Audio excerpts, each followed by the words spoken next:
भैया हम दावत रही जात हमके बुलावत रही और ये आप लोग बस समझिया कि डर बसंता तुआ बैठल रही धूप इतना देख रहा है यहाँ बैठल ना कहीं जात रहा कुछ देर तक ये बात चोरी लगत रहा से हट गई जैसे आचल जी बस सोचिया कि हम गिरा के भाग नहीं है ऐसा दोनों बात ना है यार अखाड़ा में दोनों पहलवान जरूर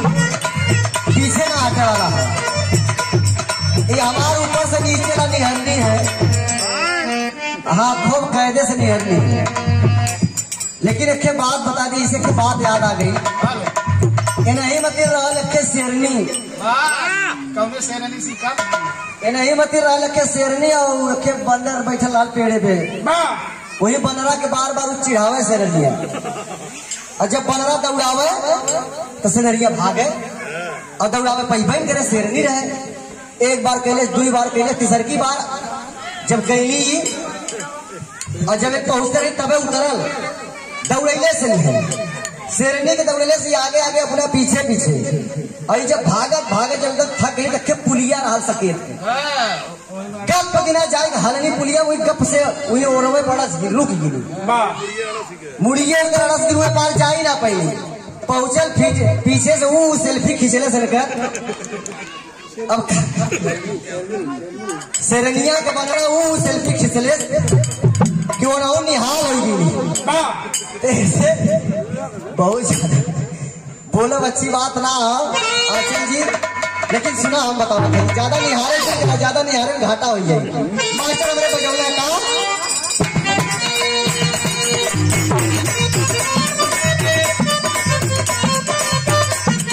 सुना यहाँ का ए आचल गजब स्वरूप तो पालू सुरतिया तू पालू न हो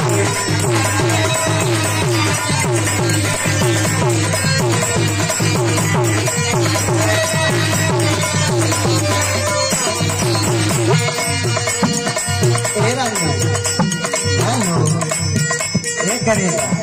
पाका है हमके तो बोलाओ तो तू तकबे ना कर तो मजा कहाँ से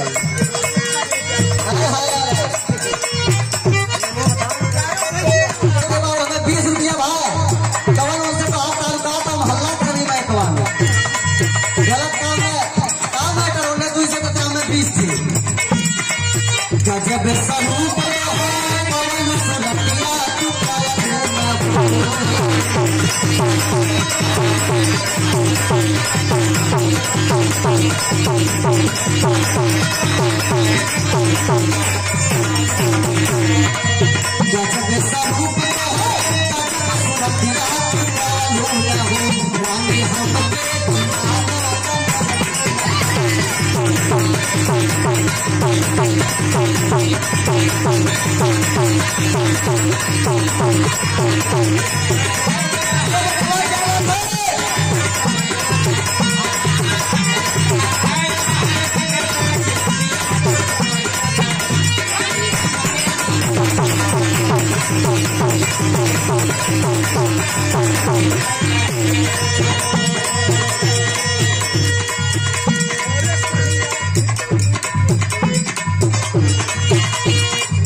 नहीं तरी से तो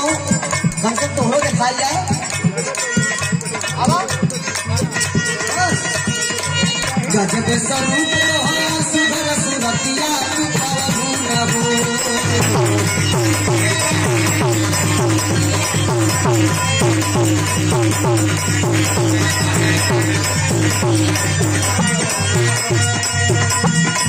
गजब स्वरूप चमक सुरतिया रानी हम